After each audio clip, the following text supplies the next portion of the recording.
we're considering, it's what I've called bhakti, well, not I, but what is traditionally known as bhakti yoga, the discipline of love. It may strike you as being odd that you have to discipline yourself in order to love, but actually love is quite a discipline, because it's so easy to withhold our love for many reasons. But this is the first step in the process of elevating the quality of our personal relationships. Now, as I said from the top of the workshop, that this kind of approach that we're taking today, I know it's radical. I know it's very different from a lot of our preconceived notions of how relationships should go. And I want to therefore spend a little bit more time on this first method because of its radical departure from our normal attitudes that we bring into relationships. And I don't think Rob or Sister Kia here or anybody else in here are putting forth reactions that are not normal. All of us have the feeling that, well, Bhagwan, listen, if I'm in a relationship and this relationship is not panning out for me, not paying off, not pleasing to me, et cetera, then to remain in that relationship is stupid. To remain in that relationship is crazy. It is, as Lieutenant Rajneesh pointed out to me, says, it's a form of abuse. He says, if a person was in a relationship where they're being beaten on a regular basis, who in their right mind will counsel them to stay in that kind of abusive relationship? He's pointed out that, well, in some sense, to stay in a relationship that is not fulfilling strikes him as also being abusive, and therefore any recommendation that you stay in such a relationship will be perceived as being counterproductive. And I understand the mindset out of which those kinds of objections arise. But I want you to understand that, first of all, most of the things that we may be calling emotional abuse, may not even be technically emotional abuse as we clinically use the word. And you have to understand there's a distinction. We all tend to make ourselves victims. That's a very clever way of us rationalizing our reactivity, as Baba pointed out. But reactivity is reactivity, no matter how we dress it up, you see, as opposed to real clinical situations. So I want you to be clear that I'm not advocating you staying in a relationship where there's actual abuse, harm, et cetera, et cetera, et cetera. That's not what we're talking about. That, in fact, is not the practice of the discipline of love at all. That is pathological. That means that you have a lot of work to do on the self-respect part of the equation. What I'm talking about is this tendency in all of us, this mental habit, this ego habit of always reacting when someone don't love us by not loving them. That's what I'm talking about. And that's what reactivity that Baba talked about earlier is about. Whenever you have the feeling of being unloved, you withhold your love. Now, the feeling of being unloved, that's your perception. It need not be rooted in any reality whatsoever. Will it make a difference to the reactive ego? No. It is your perception. And not only is it your perception, and it need not be rooted in any reality whatsoever, does it need to be something pertaining to the moment?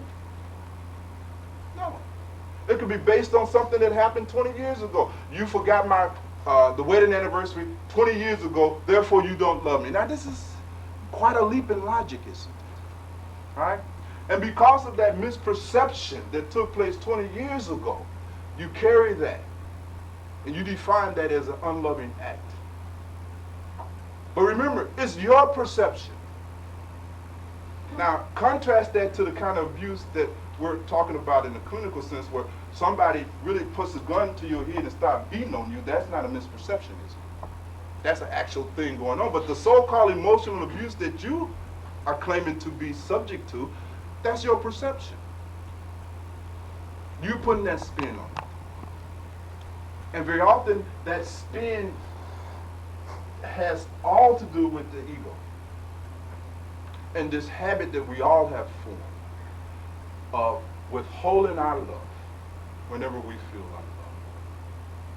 And the whole aim and objective of the discipline of love, of bhakti yoga, is to break that habit in us. To break that habit in us. Now, I have witnessed in my lifetime, both personally and professionally, that almost all of the conflict in these relationships are not of the clinical type, but of this ego type. Pure and simple. It is this inability to transcend the habit of withholding our love whenever we feel that we're being unloved. What I call kid stuff, playground stuff. Hitting back because the perception that there's somebody up here. So when we talk about this here, it's very important that you understand the distinction between this kind of perceived abuse and the actual real deal. Now, I'm sure that there's been those of us who've been in a situation where there was some real abuse. But I know that there are many of us who are in a situation now where abuse is perception, it's perceived, it's not even grounded in any reality whatsoever.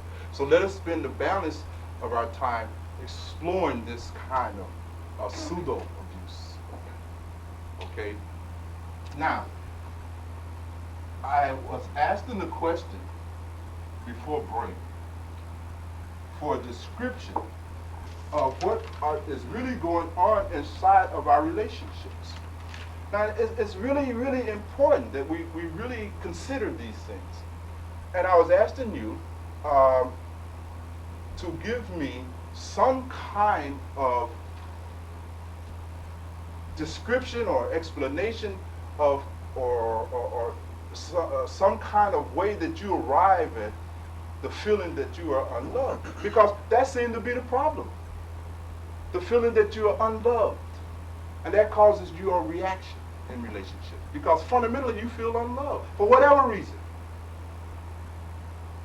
And we need to understand, is that feeling justified? Or is it just your perception? And we got to peel that. Otherwise you're going to keep carrying this attitude with you in every relationship that you go into. And the outcome will always be the same because you have not changed. So we want to explore that. And I know that when we are born into this world, we have that experience from Jump Street that so much, if not all of our love needs are dependent upon others. And we soon discovered that you can't always depend with absolute certainty on the other people loving you. We have that experience though. Even with our parents, right? Yes, Khadija. You said that perception that you talked about, the feeling of love, does it seem that it has some spiritual base in the way that we are taught that it's okay, for instance, to love others that don't believe as we do? Or that many times those that are raised with certain doctrines, I can't speak for all of them, but the Quran, the Bible says, well, if those people didn't believe in Allah or Yahweh or something, so smite them. Yeah. And so we get that kind of a lesson on Sundays in Sunday school, that there are people that if we don't perceive them feeling the way we do, then we can even kill them. Sure. So certainly in a relationship, if now the person is no longer perceiving or going back and forth with the love thing, now we can certainly dislike them and decide that it's not a satisfying thing. Sure, absolutely. And again, this effort, this concept of others pleasing us is large. It's not just on the physical, although there's a physical component, right? Each and every one of us carry within ourselves a concept, an ideal of when the other person is physically pleasing us, whether it's sexually in the bed or what have you, right? So that covers a whole range of interactions, a whole level of interaction. Each of us have our own ideals along that line. But the same is the case emotionally, isn't it? The same is the case mentally, and of course spiritually. But here's the interesting thing mentally is what your opinion said. We have a lot, whenever somebody's opinion is different from ours, we have the experience of that person not being pleasing mentally, right? That's not a pleasant experience for somebody to have a strong disagreement with you about your opinion about something. And because they're disagreeing with you, not pleasing you, you have the felt experience of being unloved. And that's interesting. You say, the person don't love me because they disagree with me. Now look at that. Look at that. I want you to examine your incidents of having the experience of being unloved that is based entirely upon somebody disagreeing with your opinion. Your opinion about something. And that disagreement about your opinion about something begins to escalate, don't it? Right? It escalates until now you got an all-out war. And remember, whenever you're having the feeling that someone is not loving you, not only do you withhold your love, you tend to separate yourself from that situation or person. Again, you move deeper back into your ego. Remember I said that ego is this act of separating. It's the sense of separation. And whenever you feel unloved, you immediately try to contract. You recoil and you separate. Physically, mentally, emotionally, or spiritually. You contract. Right? And that has become a habit in us. Now that's the thing I want you to understand. It's become a habit, and as long as you remain unawares of this process going on, you will remain a victim of these mental habits. And the first step in breaking any kind of habit is awareness. You have to become aware. But to become aware, you have to come out of denial. You have to stop clinging so much. You have to release your grip a little bit and see this thing for what it is. This whole process of clinging to that which you feel will be pleasing, either now or at some future point. That is what constitutes attachment. Attachment is always tied up with this pleasing ambition in us. Now, the person may not be pleasing you for the moment, but, he's a good guy, he got a good education, later on he's going to make $1 million, so I'm going to hang. You see? I'm going to hang in this relationship. And you're clinging to that relationship, right? With the expectation that at some point in time, in the future, your own expectations will be fulfilled. And they will be very pleasing. So sometimes the pleasing need not even be tangible. Just the ideal that it will be pleasing is enough to keep you clinging in that relationship, right? At a level of attachment. And again, the whole ideal is to become increasingly aware of how we deal with these situations. And what I was suggesting to you is that the way out of these situations is through the practice of these particular sets of disciplines with awareness. And the first category that we were talking about is this discipline of love. So what do that mean, the discipline of love? That means that now in your relationship, real homework, not the intellectual reading book stuff, don't count, because that's in your head. Real homework would be for you to leave from here and begin to practice the discipline of love within the context of your existing relationships. You don't have to go out here and create no more relationships. You got plenty of material work right where you are at.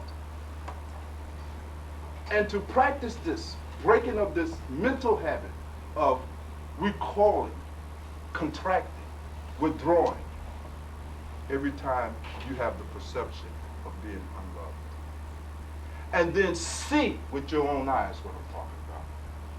Because it does you no good to simply, to run off of my conviction. I want you to conduct the experiment within your own life and really see the difference that it makes. Really see this, really catch yourself, see yourself doing that. And practice it. Will it be difficult?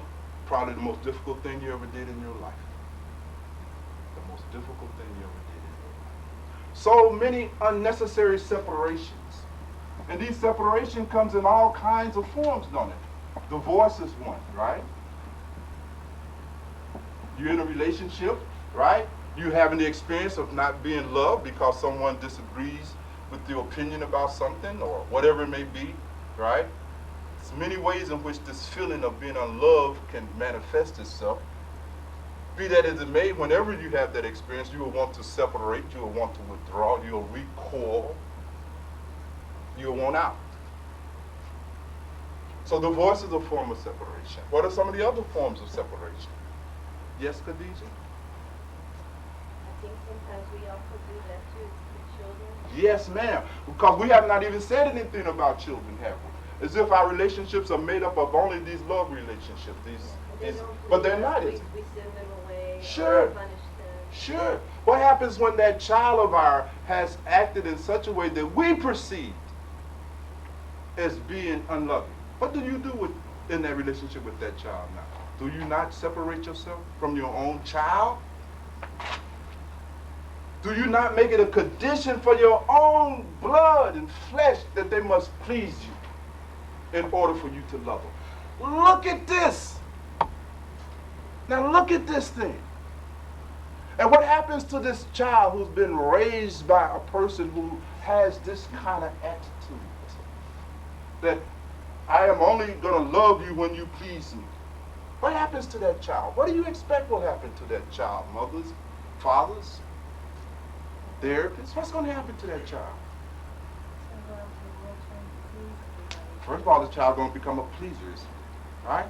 They're going to become a pleaser. They're going to get caught up in that pleasing syndrome. However superficial it is, it doesn't need to be sincere. Just pleasing because they're being taught that I got to please, I got to please, I got to please. A sycophant, something ugly. Right? What else happens to that child that is a victim?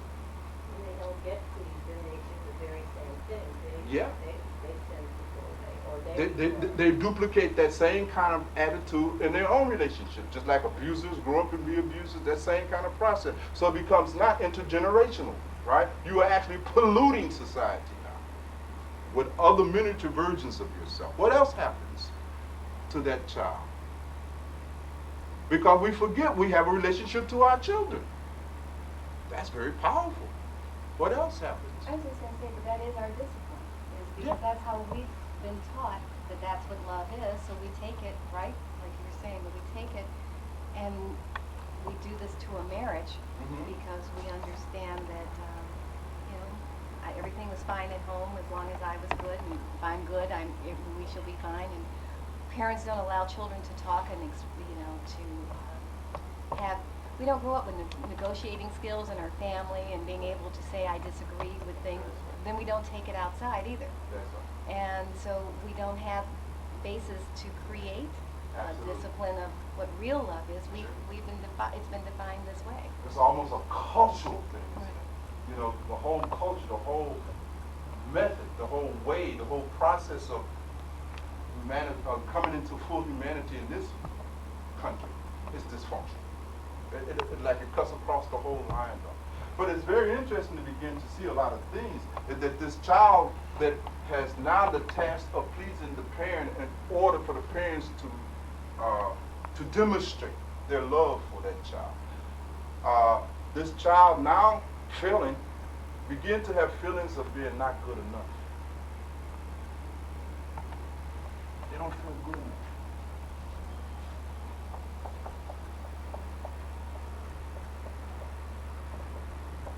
This feeling of not being good enough is what I call self-contempt. It's a painful experience. Very painful. Because I'm not good enough for my mother. That's painful. I'm not good enough for my father. It's a painful thing.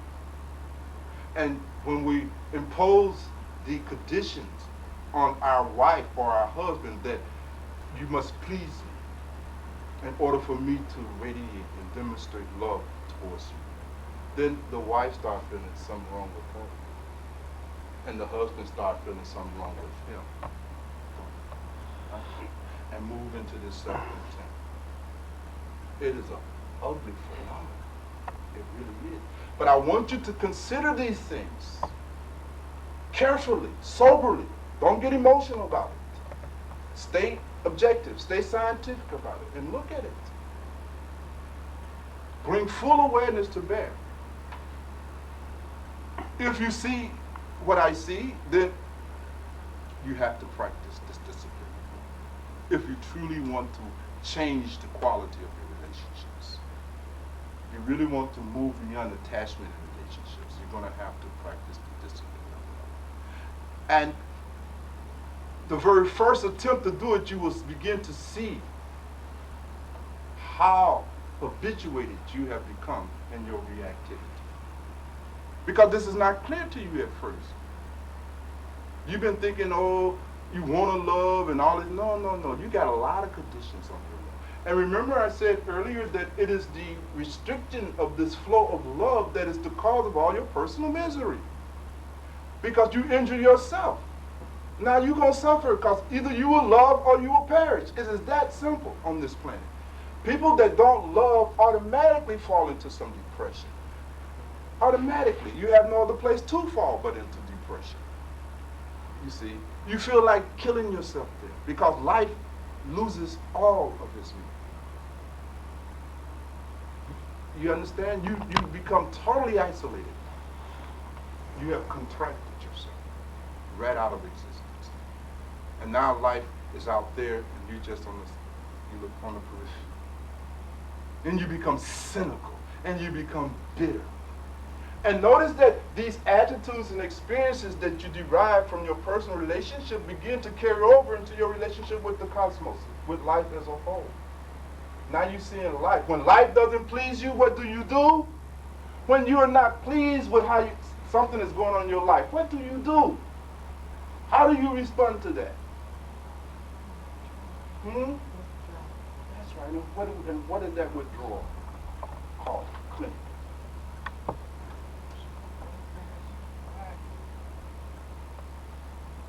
When life doesn't go according to your expectations, when life doesn't please you, you feel unloved by life. And then you tend to want to separate. And you withdraw, and you step right into depression, isolation. And if you stay in that state too long, what happens? Yes. You become suicidal. And again, I want you to begin to see how this mental habit that we have formed unconsciously goes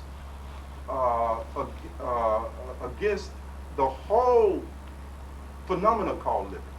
So we really want to understand this thing. So if you have questions, don't be shy, don't hesitate, because I want you to be very, very clear on this thing. So the first thing to do, to add to your actual homework, actual things you do, I want you to practice the discipline of love. Practice some bhakti yoga in your personal relationship starting now. Okay? And don't be worried about, well, Bhagwan, are you suggesting that I stay there and get abused? No, there's no abuse going on. If it's real clinical abuse, okay, come talk to me about that. But the thing that you call an abuse is unreal. Yes, sister? What happens so often, I think, and Mom and I were talking about this a little bit ago, is that I was married for 17 years. And I think what I thought, when I thought I was being abused, and now hindsight is 2020, is that I see how he was being abusive to himself, not to me. And I wanted to call it because I was the one my feelings were getting hurt. Yeah. But the abuse was happening to that person. And we were just talking about it. One of my favorite Khalil Gibran sayings is about the columns. Rob said we have to build on a foundation. And I said we were talking about how weak relationships start.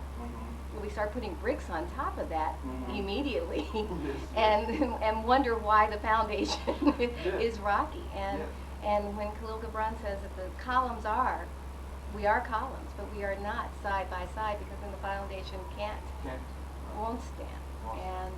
And like I said, it's hindsight and it's 2020 then, but I think that's what happens is we true love allows you to understand that the other person is going through what they're going through, and sometimes stepping back and letting them go through it. And it's just not turning off your valve because it's protection. And that's what I was saying the score sheet becomes, is because I think I thought I was doing that, and then I thought that didn't work though, and so now I better keep score because the world tells you, our world says to keep score. And when we learn how to practice this discipline of love, this ego, you'll be surprised what happens. Because remember, we said from the top of the discussion that when we radiate and demonstrate this conscious and deliberate directive of tender, heartfelt feeling in the form of our attention to another human being, we are feeding that person Elon Vital, the real food for life. That person can't live without that. And when we feed that person, that enlivens the person. It brings that person to life. It's a healing thing. It creates a context for healing to take place. If this person is fell into a state of self-contempt and is full of all this kind of pain that is associated with self-contempt, right? And we think it's all about us. So what we do, we take it personally, right? As if it's a reflection on us. We recoil, right?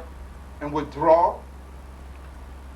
And the person now is really in bad shape, right?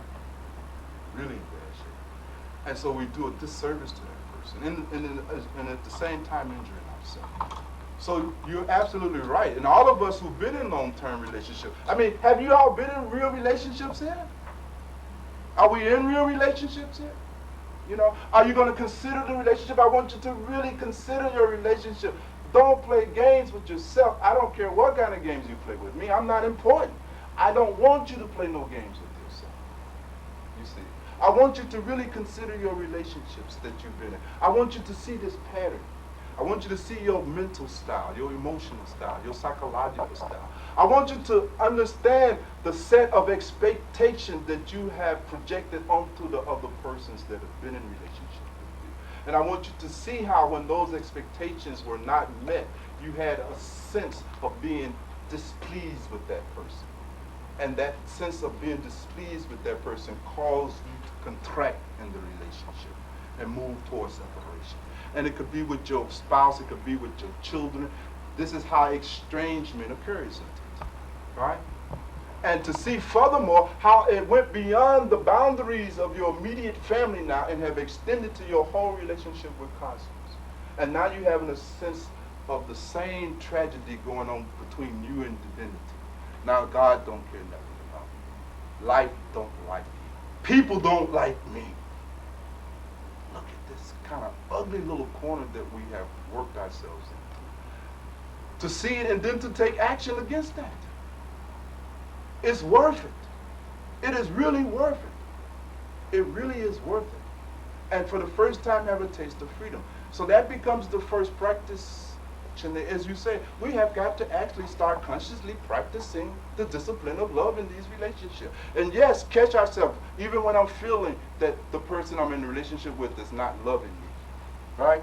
I need to still demonstrate and radiate the love. And that's hard. And I tell you, it's hard from my own personal experience. That's hard. That is hard. I remember laying in the bed one evening, right? Angry at my wife, right? And the same insights that I'm sharing with you have been shared with me, and I couldn't get it out of my head, so I couldn't slip back into that old paradigm. But yet, I felt it was very difficult. It was the most difficult, the first time, I'm telling you, it is the most difficult thing in the world to do because my style had been that, well, I'm retracted now. You know, I've contracted myself. I've recoiled from this situation. Right? I'm not going to feed her nothing. You understand? This woman is displeasing. Right? And I remember laying there. I couldn't even touch the woman. I mean, it's strange. I couldn't even touch her. I couldn't even, you know, you don't want to make no contact. This recoiling is complete, isn't it? I mean, it really is. I don't want a leg touching me, you know. Nothing. You see, don't touch me. Don't look at me even. And I remember struggling to try to direct some tenderness, some heartfelt attention to her. It was a big struggle. I must have laid there for at least 2-3 hours. I was frozen. I couldn't do anything. I really. And I come to realize, you see, what a pitiful condition I was in, right? Later, with much effort, and I don't know if you've ever been in those kind of strange catatonic states between sleep and wakefulness, where you're awake but you can't move, right? Right? It was almost like that experience. Spiritually, I was awake, but I couldn't get my arm to move, right? I couldn't even get my mouth to let some of my tenderness even out of my mouth, you know? And yet I knew she was starving. I knew she needed some of my elan vital. I know that, you see. Because in my contracted state, I had cut off all my attention. You all know what I'm talking about, right? You see. And she was starving in that process, right? And it was very difficult.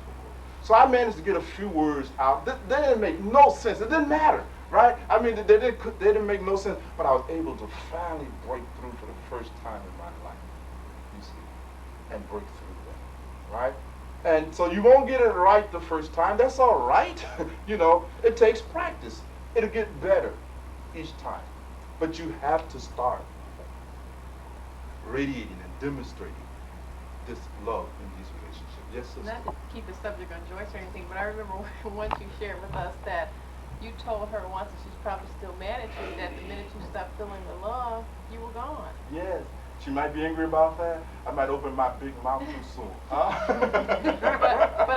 I mean, yes. What did you mean by that? You will be gone, because this is what Yes. Wade and Yes. Ken stuff were saying. Yes. There's- The thing is this, sister, that example that I just shared with you was the most frightening experience for me, because when I can't radiate and demonstrate love, it's really time for me to go.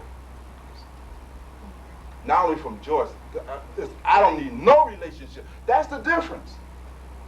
When you say it's time for you to go, you mean to leave Joyce and go now to Mary. That's not what I mean. I mean, when you can't do that, time for you to just sit your tail down somewhere and do a whole bunch, because you ain't fit to be in no relationship with nobody. You really aren't. You really aren't. You see. So Joyce becomes symbolic. I'm not ready. Because I can't demonstrate no love. I can't radiate no love. My elan vital is suppressed, repressed in me. And why? Because my ego is in control of the flow. My ego, unless this person pleases me, I can't love it. I mean, look at this. This is nonsense. This is shallow, big time. Yes? Well, how about the reverse of that, or the inverse? How about if you being starved? Yes. And they hold back their love because you're not pleasing them, or what they perceive that you're not pleasing them. Very good question. Because that seems to be a problem. But what I'm telling you is this, Lieutenant, is that if your own elan vital is not closed, right? Remember I said from the beginning that the highest state of spiritual attainment occurs when you have reached a level where you're actually able to love whether the person is loving you or not. And why are you able to survive in that situation? You know how to, it's because it's your own love in you that keeps you alive. You see? You reach the state where there is none of that stuff. It's really strange, like how the body, you know when you go on a fast and you don't die? Why is that? Because the body has stored in itself life forces, right? You can go 40 days or so with no food. It's hard, you're not going to die. 41st day, you might be in trouble now. But the point is that you got a lot of speed. Well, it's sort of like that, is that this energy nourishes you as well. You see, let me put it like this here. The starving state does not take hold of you because you're full of the love. It's very hard to explain with words. It's kind of a paradox here. So you'll have to kind of bear with me as I try to paint these pictures in words. But I'm really trying to describe something that can't really be described in words. So you just got to kind of intuitively get a feel for this thing, you see. when you're in a relationship and the person, first off, the thing that has to happen for you to feel starved is that you yourself have to be having the experience of not being pleased by that other person. Is that right? Now, so what happens though if you removed all these expectations? What is the case then? When you don't bring no expectations. When you're in a relationship with this person just on what this person is, period. Nothing is imposed. Nothing is conditioned. Then what will be your experience? But I'm saying you won't even have the experience of being unloved. At all. You have to look at how we set ourselves up for the experience of being unloved. You've been thinking that you having the experience of being unloved because the person is doing something to you. Is that right? The causal direction is from the other person, right? Well, I'm telling you that you have cut your own self off from the experience of being loved because of all of these expectations. Now, the woman cooks you a meal. It ain't no 10-course dinner, but it's a meal, right? She's done something, right? But because your expectation that she's got to be a gourmet cook, right? You cannot even feel the love that she had involved in even just making you that. You discount it. You're not available to it because you have these expectations. So, Lieutenant, as we work on ourselves and go on, and we can't do this overnight. Let's be very clear about this here. This is not an overnight process, but we have to go on cutting through our own, crap. Yes, sister. I think it's also key to realize that yes, we do these things, but it's based on the fact that our earliest thing about pleasing is parents and God. Yes. And the culture that we are in says that even God will turn his back on you if you don't do the pleasing things. Yes. And even God will condemn you to eternal damnation Yes. if you are unpleasing. And so it's kind of hard if God feels this way Yes. about people for you not to pass that on Yes. to other people in your Sure. relationship. It's very difficult because in order to come, as you pointed out, sister, in order to really liberate yourself, that's what liberation is about. It is liberating yourself from these kind of factors that has shaped our psychology up to this point. And that is a struggle. But that's what the whole spiritual path is about. It's about transcending the conditioning that we have all been subjected to, just by virtue of being a part of this kind of culture. And we will have some condition no matter what part of culture we were born into. So it's not just so much a West and Eastern thing, because in the East, you'll see people are as messed up, maybe even more so. But the point is that that's a whole cultural thing, and our whole task then is to transcend this conditioning, this socializing process in us, particularly in these critical areas. And so you're absolutely right. Very often, all that has happened in religion is that man has projected onto God his own quality. It has nothing to do with God, you see. At all. It's man's projection onto God, these characteristics. And then we feed back on it. So it's an ugly, vicious circle that we turn into. But the thing we really have to examine, and we have to start from where we are at. And the fact of the matter is that we all have these expectations that we have imposed upon others who we are in relationship with. And that our experience of being unloved is directly related to those individuals' ability or willingness to acquiesce, to adjust to, adapt to, and enact our expectations. And that's really the bottom line. And the more outrageous our expectations are, the rarer is our experience of being loved in that relationship. So if you're feeling that you've been in a billion zillion relationships and nobody has loved you, I want you to look at that. I want you to look at it. I want you to consider that. Why is it? What's going on? You've been in a relationship with this man, this woman, this man, this woman. You got about 10 or 15 relationships you've been in. And still you're coming out of these relationships without the experience of being loved. I want you to consider that with me. What's going on here? But one, I'm in a relationship now. I'm not being loved. Okay, let's look. Let's look. You have the courage to look with me? Let's look. to see what's happening in that relationship. What are your set of expectations that you're bringing into this relationship? And more importantly, where did you get them expectations from? Those of you who have had the misfortune of working with me on a one-on-one basis know that very often the first thing I want to do is take you back to when you were 4, 5, 6 years old. And you may say, well, Bhagwan, why in the world? But the reason I want to take you back is because I want you to see the genesis of your nonsense. All right? I want you to see the genesis and the origin of all of these conclusions that you have reached about life, others, and yourself. All these great truths. I want you to see where they came from. I want you to see the 4 or 5-year-old kid, uneducated, no life experience, nothing, formulating all those values, conclusions, beliefs, and then trying to make the world and other people fit some 35 years later. And it is nuts. Is it any wonder that you go insane? Is it any wonder that any of us can remain sane with this kind of baggage? Sanity becomes a rare phenomenon. You see, the psychologists tell us we all a little neurotic. All of us. We really are. Because neurosis seems to be part and parcel of the cultural experience we've all been through. It doesn't have to remain like that. But if you want something to change, you got to do some work. You got to do some work. You got to do what I call homework. You got to do that stuff. You see, it's not going to happen through osmosis. You got to do some work. And you got to have some courage to do this work. So, this then is the first method. Well, let's talk a little bit about, and start talking a little bit about the second method.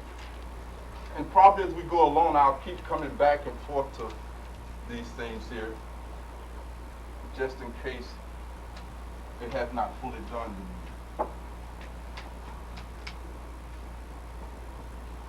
Karma Yoga, the discipline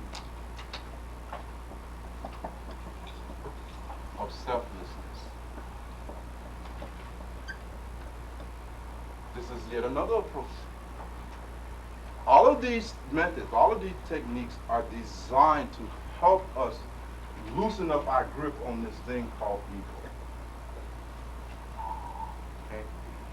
And I said earlier that karma very often is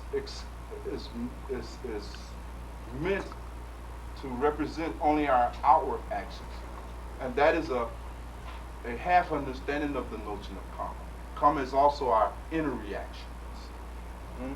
And it's these inner reactions that begin to shape behavior. Those are what we call the samskara. Those are the impressions. You see, everything that happened to you, it impresses the mind, don't it? It leaves a faint impact on the mind. That becomes an impression. Now, these impressions now begin to start building up a certain momentum that predisposes you to react the same way the next time, right? And after that next time happened, after a while, you got a mental habit form. So we want to look at karma yoga and how the discipline of selflessness can help us transcend the attachment of ego. Well, one of the first things we have to understand is that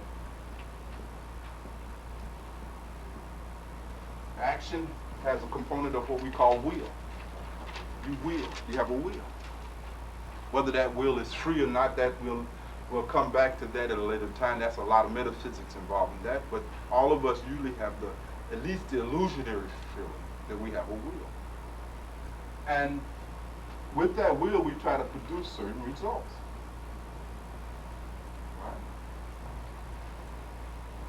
Right? Sandra shared with us last time a comment that she said when she was growing up, how she had will for herself, a whole set of actions that she had a whole bunch of results that she was expecting to follow from those actions, right? Like all the rest of us, right?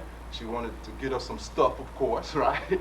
But importantly, she pointed out in the class that, well, she had decided to get a man, get her a baby, and so forth and so on. And you wanted some results. You wanted a result of the experience of being accepted, if I remember correctly, right? She wanted to will for herself the experience of being accepted, right? Well, she said that you didn't get this. Is that correct?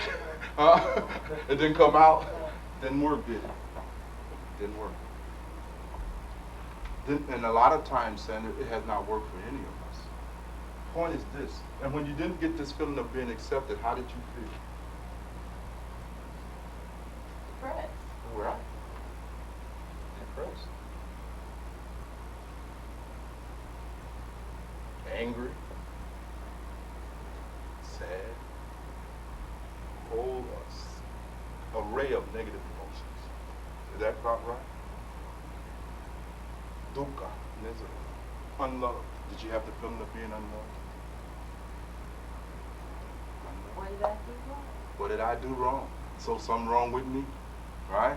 There you go back building you some more self-contempt. I'm all messed up. You see? Now God has not created you messed up. You're perfect. You know, from the top, looking from the top down at you, right? Perfect. No problem. God don't even understand what you're talking about. Something wrong with me. Nothing wrong with you. Maybe something wrong with the way you think about yourself. And that was dependent. The point I'm making is that we all have this will, and we always expect certain results from our action, whether they are material or non-material. In Karma Yoga, the whole discipline now is to act with no, concern, so to speak, with no insistence on the results coming out the way you want. Very difficult. Sure is, Avia. Avia is testifying today, huh? She said same thing about method number 1. Now method number 2. Yes. To act and leave the fruits of your actions in the hands of God, destiny, or whatever you want to call it, the mysterium. To withdraw that tentacle of selfishness that extends out from us along with all our actions. Because what is happening when we impose a certain form for the results to take? We're really saying unconsciously that these results must be pleasing. In this way, you send up a specific expectation of outcome of your action, aren't you? Right? And to the extent that you do that outside of the context of reality, to that same extent you set yourself up for some big time disappointment. Because reality will win every single time. Right? So the practice then of Karma Yoga is aimed at disciplining ourselves in such a way that we act. Yes, we must act. Sure, act. Do your best, 100%. But accept the outcomes for whatever outcome it is. Don't get caught up in it, because then you're tying yourself up into that pleasing syndrome. And then when life outcome is different from what you expected, now you're angry at life. And you just angry. You have that proverbial chip on your shoulder. You become bitter, cynical. You see, withdrawn. Because life has failed you. Life has let you down. You see, it did not mimic your expectations, right? And you struggle, right? Very often you see we have goals, right? We all have goals, and we have ambitions, don't we? These are, again, forms of expectations, aren't they? Right? They really are. They're really forms of our expectations. It's what you expect. And then you'll work real hard for that, right? You'll expend a lot of energy for that, and then you don't reach you don't meet that goal. You don't fulfill that ambition, and you come crashing down. Karma Yoga means to act and leave the results in God's hand, but to fully act. Now, remember, unlike the Hindus, you can't become fatalistic. Well, God's going to do everything, I need not do nothing. No, no, no, we're not talking about that. Because a lot of times we get very clever, though. Right? We want to say, well, we're going to let God do everything, I'm going to do nothing. No. Rumi, a great Persian Sufi and mystic, says that we have to tie that camel's leg, right? And close the gate. And then leave it in God's hand. Right? We have to do all on our side. But we have to let go of insisting upon the results of things going the way we have perceived and conceived that they should go. Because guess what? Life don't never go the way you plan. Wow. Why do that comes as a shock to us? I mean, really, why is that such a shock to us? And why do we go on living like life does go according to our plan? What is in you that make you continually insist that life mimic and follow your plan? What is that? Khadijah got all these answers. Come on, girl. Come on with it. That's all right. We just want answers. We don't care who answers our question. We want some I answers. think what's in us, and again, I'm not beating up on Western culture. I just think I think what's in us is that our early ancestors thought it would just be so orderly is to say if you do this, this, and this in life, you'll get these results in another life. And if you raise children and people to say that you will be rewarded by the Almighty or the universe or whatever if you do these things, then you just pass that on to everything and say, okay, if I follow the Ten Commandments, I'll go to heaven. So if I go to school for 4 years, I'll have a heavenly job. What a leap, isn't it? Yeah, like school counselors used to tell students, you're in control of your destiny. I mean, so they tell you, they make you think you have power to control it. And the reality is that that's not. And it is that harsh reality that. And you're right. Again, it's a kind of cultural thing. It's a kind of cultural thing. You mustn't automatically conclude that because these people have set up so many religions, so many other things, that these people were enlightened. Most instances, they were unenlightened entirely. Good organizers, yes, but unenlightened. Totally out of touch with reality, right? And you're right. And we bought into that, right?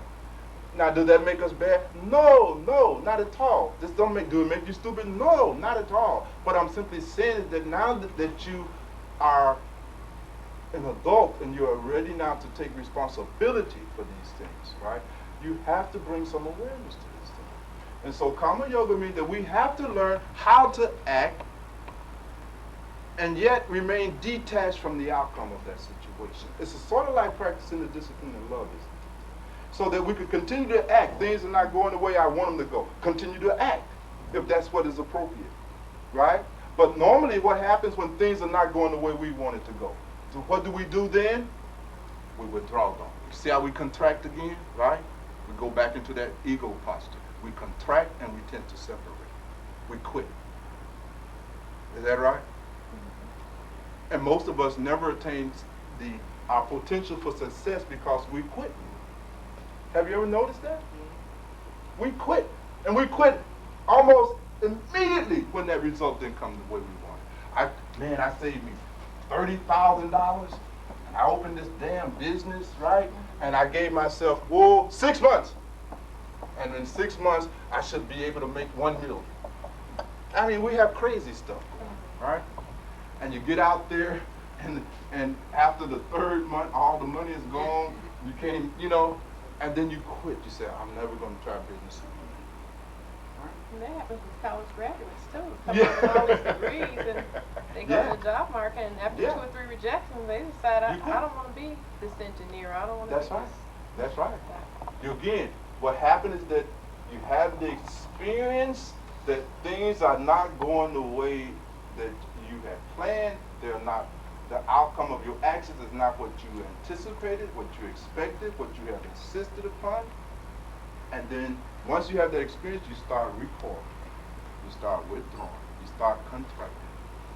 You start moving back toward that ego. You become separate. You separate yourself out of it. Right? It's powerful, right? Karma means having the ability to act irrespective of these outcomes.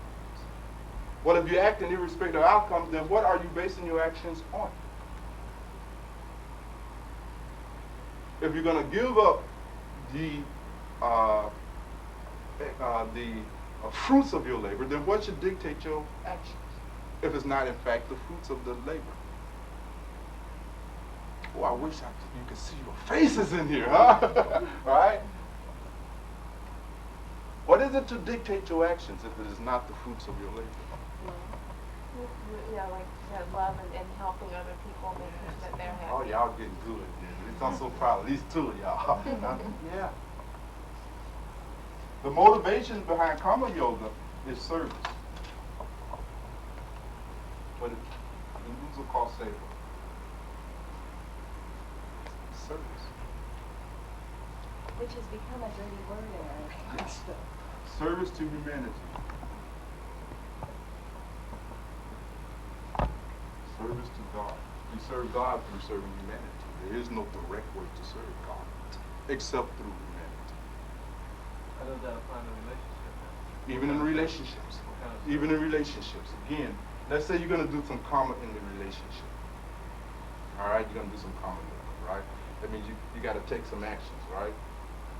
You're going to have to do certain things. Or do you want to draw? Somebody wants to give me a real experience, right? I always make up these things. But if you can give a real one, we get even more precision here. But you got a real one, Bob? Would you consider this karma yoga, just say I'm a man and I have a wife and she wants to go see one of these plays that's going on out here, which I can't stand, and you do it anyway, because this is something that she's really going to need. It's going to bring some peace into your house. You're not going to have to be arguing. The children see this. And so you do something that's totally against what you want to do, but you're doing it simply because it's the right thing to do. Okay, I like the right thing to do part. And that's an example from practicing the discipline of love.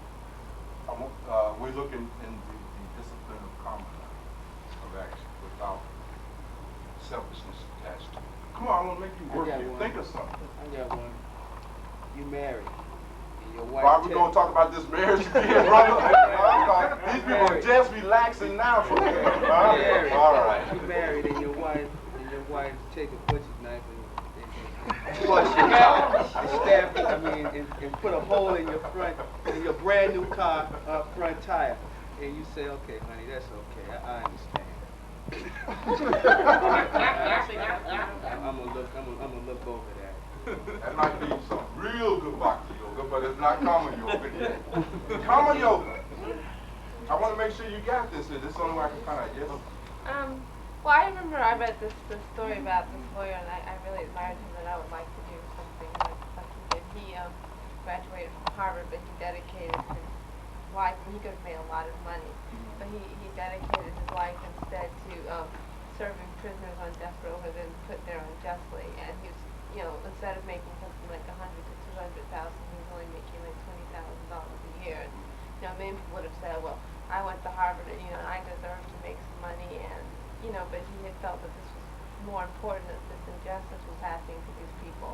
So he said, forget the money, the prestige. Obviously that's not a high prestige thing for a lot of people. Yes. And he said these people need help, so I'm going to help them, regardless of the cost to me. I think that's good. Yes, that's good. Actually, it's a little difficult to make the distinction between the two categories. Actually, there's an overlap in it. But your example is it's the classical example.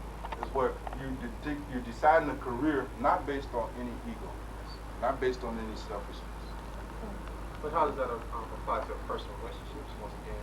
Again, in personal relationships, it can be, for instance, it may be the reverse. Let's say that you need to make $1 million, right? Or maybe you need to have more income, right? And you may have to kick into a higher gear. You may have to do many things in a relationship, right? That is not tied with your ego gratification at all. Baba used a good example too when going to this movie theater where he has no interest whatsoever in going to the movie theater. In fact, he's going to just sleep when he do go, right? But he's going to go. You see, as service, he's going to render a service. The component to look for is that you're very clear that you're rendering service. You're rendering service. Karma yoga, again, in relationships, is very subtle. very subtle, very subtle. But it's there. You have to kind of look for. I'm just going to try to get these things up here. Then as we go through the other two remaining workshops, we'll be processing them a little bit each time, because they're a little subtle. But it's an action. You see, it is action to act and to react. Yes, sister. I think it becomes a pleasant action, and it becomes something that we become more willing to do, because he may go to that play with the intention of doing a service for his mate and intending to sleep or ignore it, and be delightfully surprised that it ended up being something that he liked. And so, so I think we end up getting a joy out of the service. Because karma very often is a very physical thing. It's very tangible. You see, it's a very tangible thing. Bhakti gets in a little bit more equal. You know what I mean? But karma, though, it's very clear. It's very tangible. It's very solid. It's very physical. Right? It's very physical. You see, rendering service. You're doing the service. You're rendering service. You're doing saving. Right? Even though your own selfishness is not involved. Right? That's it's done with the body. Most karma yoga is done with the body, right? Bhakti yoga will include the body, but other components that is not necessarily the body, right? Karma yoga is exemplified, characterized by the fact that you're very physically, you're doing something with this physical body that is not tied into ego gratification, but in the service of another human being, in the service of your wife or your children, etc. That's how it starts in that relationship, right? You're rendering a service with your, actually, the technical term is with tan, man, and dan. Tan means your body, your mind, your wealth. In the service of your spouse with no ego gratification attached. Now, you can begin to look in your own relationships and see your body. How are you using your body in your relationship for your spouse without any ego gratification associated with it? It's a hypothetical. All right. It's storming outside. Yes.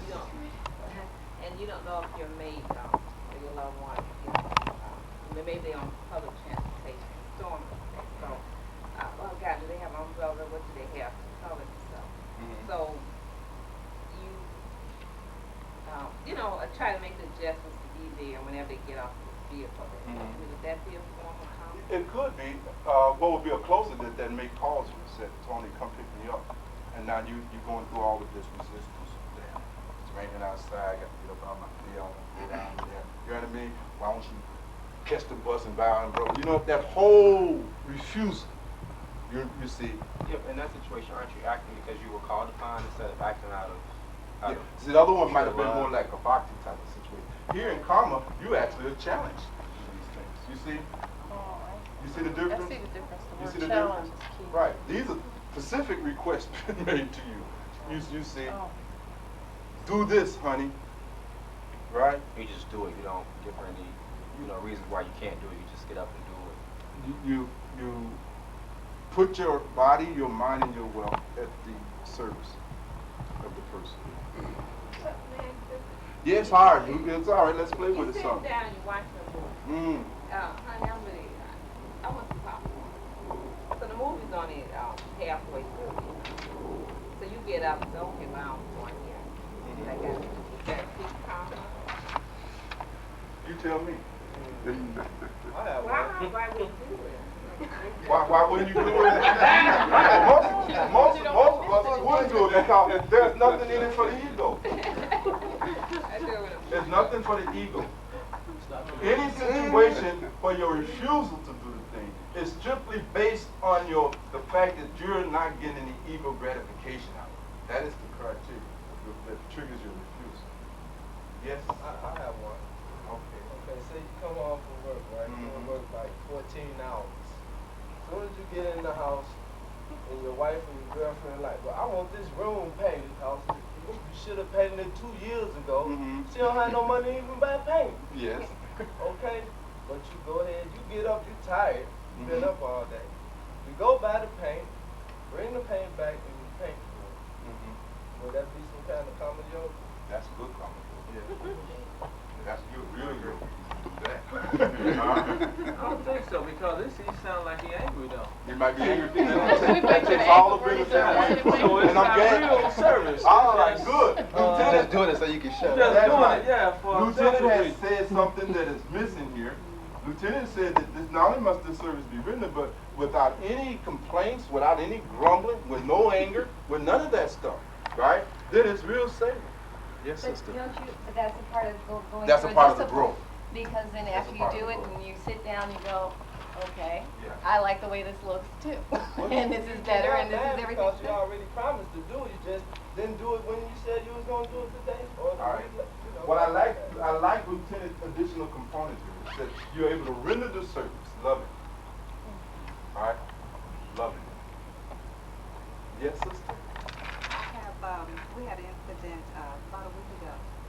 But mine and my son were in the car, and I was asked to go into Dominic to purchase a couple items. And when I came out of the store, unknowing to me, they had made a bet that if I asked Mom to go into the store to purchase another item in another store, in Walgreens, of course, That's what would her cool. reaction be? That's cool. So after I was told to go into Walgreens and make the purchase, which I did, Yes. with willingly, of course, Yes. with no argument. And when I came back, they shared with me what bet they had made. Who won this? Oh, I won. Oh, you won the bet? Yeah, because I went into the store Yes. with no intentions With- of yes. arguments or just went. No resistance, no animosity, Yes. no anger, no bitterness, no No. feeling of being imposed upon, put upon. No. That's common. That's good. That's common. You render the service loving.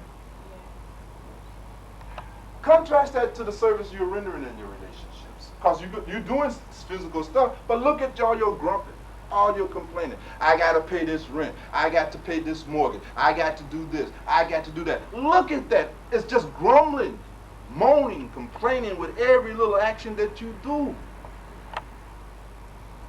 Look at it. Now, you grumble and you paint the room, you grumbling, that room is not going to come out beautiful. That room is going to reflect this grumbledness that was in you when you painted the room. That grumble that was in you, that deep protest will come out in the food you cook. Food won't taste good. You see? Doing Kama Yoga is to put that love in this, that tenderness in it, that heartfeltness in it. You see? It happens all the time. You know, one of the things that I was watching my daughter once with my wife. Boy, my wife see these films, she'll probably really have growls.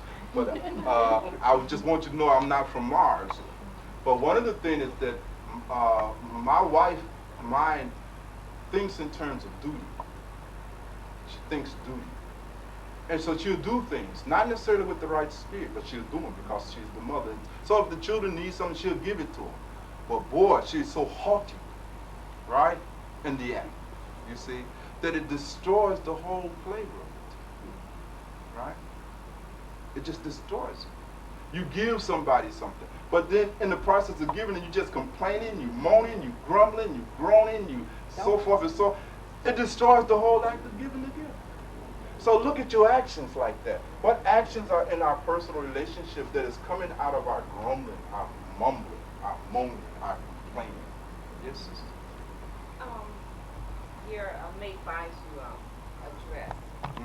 So, you know, they just saw this dress. I just thought this looked good on you. So you therefore, you know, thinking, well, I'll buy her this dress, she can wear it whenever. But say you just turn around and you just dress up for them for no special occasion. Is that any kind of problem? Well, you create some problems. That's for sure. But what I'm trying to get you to do is to see that in every situation, in all relationships, we constantly have to, it's a give and take, isn't it? all relationship is a give and take relationship. I mean, there's something to be given, there's something to be taken. Karma Yoga is on the side of giving of that relationship. And it's given along these three lines, body, mind, and wealth. You know, maybe to make it easier, you just say body and wealth, because that constitutes pretty much of the spectrum of our relationships. And the act in which we give those things, in which we do those things, is it done lovingly, with tenderness, right? Or is it done out of all this grumbling because you don't want to do it because it does not lead to any kind of ego gratification? And it could be many things. It can be painting the house. The action is not the issue. When you're looking for examples, it's not so much painting room. You have to feel inside yourself, you know, is it coming out of my grumbleness? And I'm grumbling about it. I'm complaining about it. I'm moaning about it. I'm seeing that, hey, I'm not getting anything out of it. It's not enhancing me any. You see, that is the thing you have to look for. You know, it's not just, because that spirit of miser, like being a miser, you know, can be expressed across a lot of things. Yes, sister? What should you do if you don't feel that you can rise above your resentment? Is it better not to do it? No, do it anyway. Because with practice, it gets better. You know, very often we have to start out of resentment. That's the discipline of it all. Yes. And usually when you really are doing it, you will feel the resentment. Because we're usually in that ego state already. I mean, it's not like we're doing this all the time. Yes, bro. I had a strange situation that happened this morning. And Tony, thanks. It reminded me of something that I did. My wife had this big annual fair at her job, and Sister Kiba had told me about a sale at her place, and I went to get me an outfit, but I saw this beautiful outfit for my wife, and I bought it instead. And I gave it to her with the intention of her wearing it to this affair, this upcoming affair. But it dawned on me this morning, you know, I said, well, look, Shirley, look. I know I bought you this outfit to wear to this affair, but you don't have to wear it. You have the freedom of choice to wear whatever you want to wear. But it didn't dawn on me at the time, and I know this sounds crazy, but it didn't dawn on me at the time that I was really dressing her up to go to this affair. Yes. But it hit me later. That's correct. Yeah, so No, that was I know good. we don't have anything. No, actually it's good. It's good in the sense that you could, after spending your money, right, and all these other things, that you could release that. You know, you can release that. And what was it that you was radiating to Shirley? That you were radiating this kind of tenderness that says that I will not oppose upon your freedom to wear what you like. You know, that was a tender kind of act. You see? So that counts. That's good stuff. That's right direction. More of that. Right? But Karma Yoga has to have a challenge, right? A challenge rendered lovingly. Yes. Okay. Render loving. Render loving. And we'll begin to see. Because a lot of the things that you're doing, this area is really big. You're welcome. I'm surprised that nobody gave me, you know, too many examples that seems to be indicative of something. But it's using your wealth in your relationships in such a way that it is not just based on ego gratification. Look at it. Yes, sister. I was in training and development for many years in the service industry. And an experiment I used to do at the end of a 2-day training to get people prepared to go out and service people. And I said earlier, it's kind of a dirty word for a lot of people. When you say service to them in an interview, you can see them cringe almost, you know. But I used to have them stand up at the end of the class and get in a line and touch each other's shoulders. And so there would be one person in the front that had no one in front of them and somebody in the back with no one behind them. And I would ask them to massage the person in front because they've been sitting for 2 days, stiff and tired. And I would talk about this is just what I was expecting from them once they went out on the floor. It's a giving situation.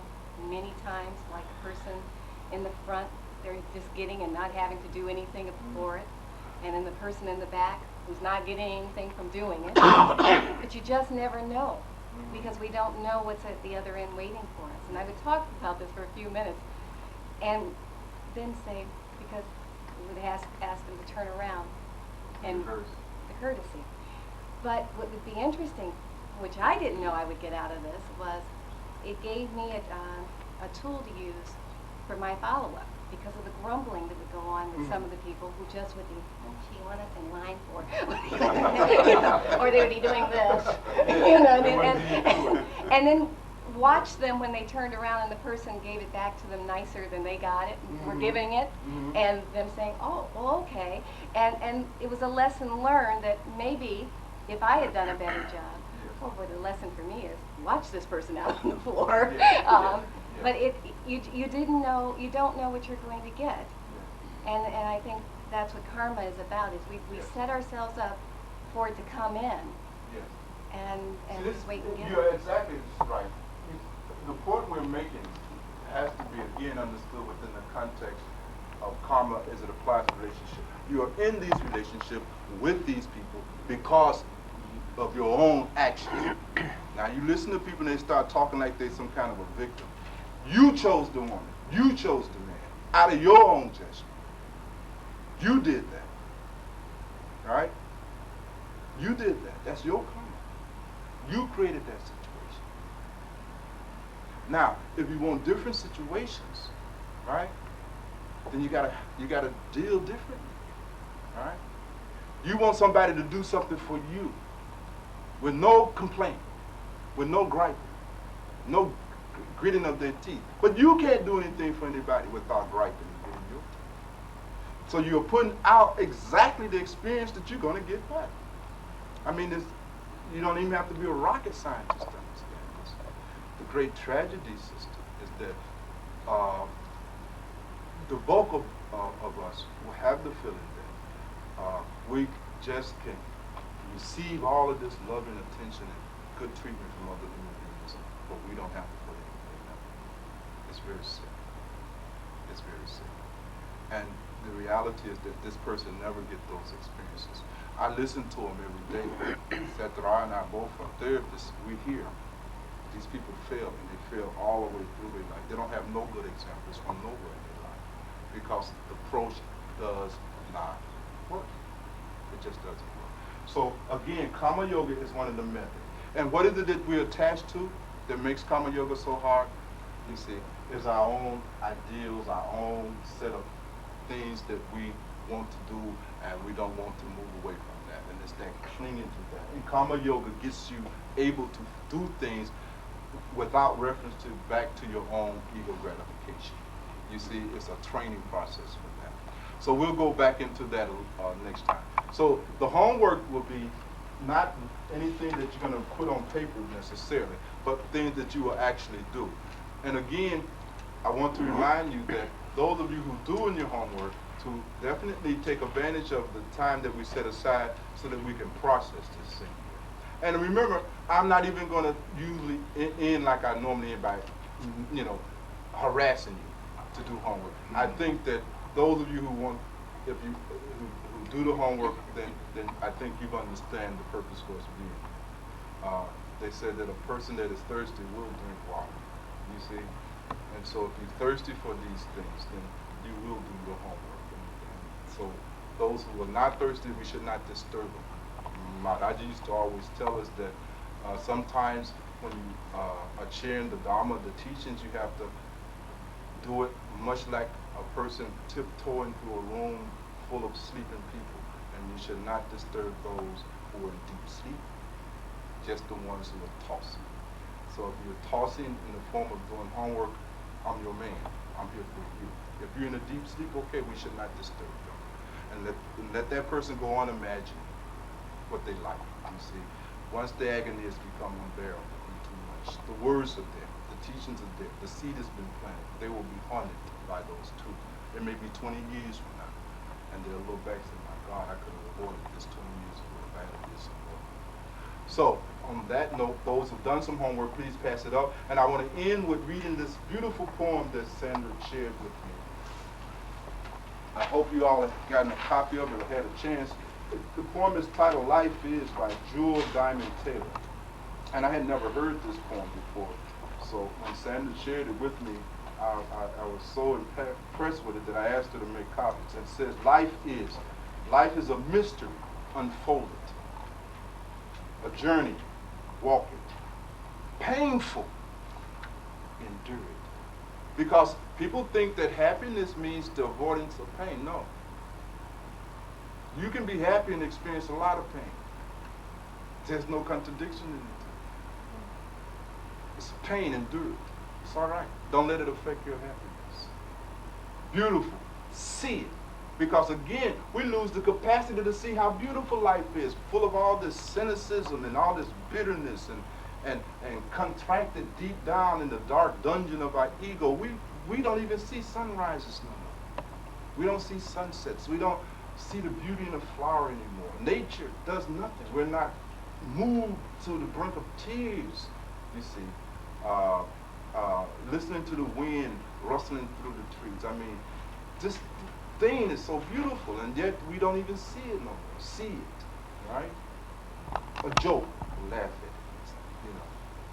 So serious, you know, self-important. A song, sing it.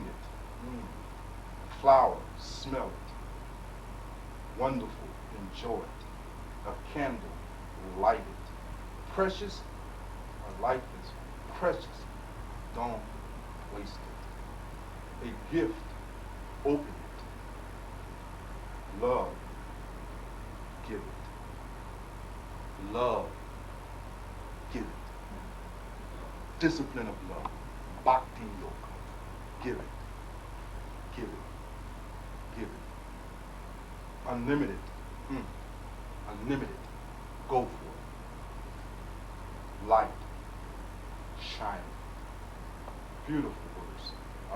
Worthy of our time and energy to meditate a piece of that every time. All right, any questions left about the homework? Discipline of love for those who want to play this game with me? How many gonna play the game with me? Huh? Right? Now I really want you to play it. I really want you to play all out now. We gotta play 100% now. And I'm reminded of what the mystic said. Look, all of us in here gonna die. All right? Now let's be clear. Some are going to die from cancer. Some going to die from their prostrate. Some heart is going to break down. Some is going to die from this here. I want to know how many would rather die from trying to love. How many would rather die from exhaustion and trying to practice bhakti? I won't die from that. I'm going to die anyway. I'm going to die anyway. Let me die from exhaustion in my attempt to practice love. All right.